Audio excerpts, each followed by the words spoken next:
কেউ এসে তিস্তার সমস্যার সব সমাধান করে দেবে।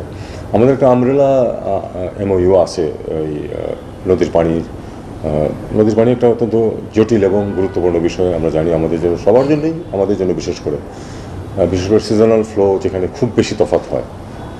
কাজেই এ ব্যাপারে আমরা ওপেন থাকা যেটাকে বলে, আমরা ওপেন আছি।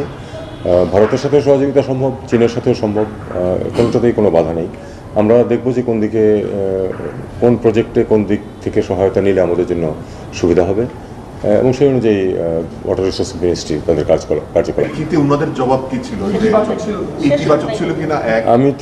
আমি যেটা বলছি সেটা হলো এরকম যে এটা নিয়ে চূড়ান্ত কোনো কথাবার্তা হয়নি, কাজে আমরা এটাকে এখানেই রাখি। আমরা তো তাদের কাছে চেয়েছি যে ফেরত দেওয়া হোক, তাকে বিচারের সম্মুখীন করার জন্য।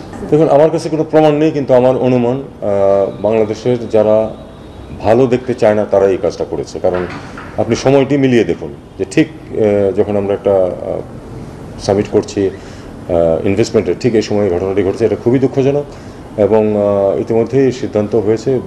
আইজি সাহেবও তো বলেছেন যে ফুটেজ দেখে যাদেরকে শনাক্ত করা যাবে তাদেরকে শাস্তি দেওয়া হবে। কারণ লুটপাট প্রোটেস্টের অংশ হতে পারে না। আপনি মানববন্ধন করতে পারেন, আপনি রাস্তায় দাঁড়াতে পারেন, প্ল্যাকার্ড বহন করতে পারেন, কিন্তু আপনি যখন লুটপাট করছেন সেটা আসলে প্রোটেস্ট না, সেটা হলো একটা অপরাধ। কিন্তু এটা প্রভাব পড়বে কিনা আমরা আশা করবো যে প্রভাব পড়বে।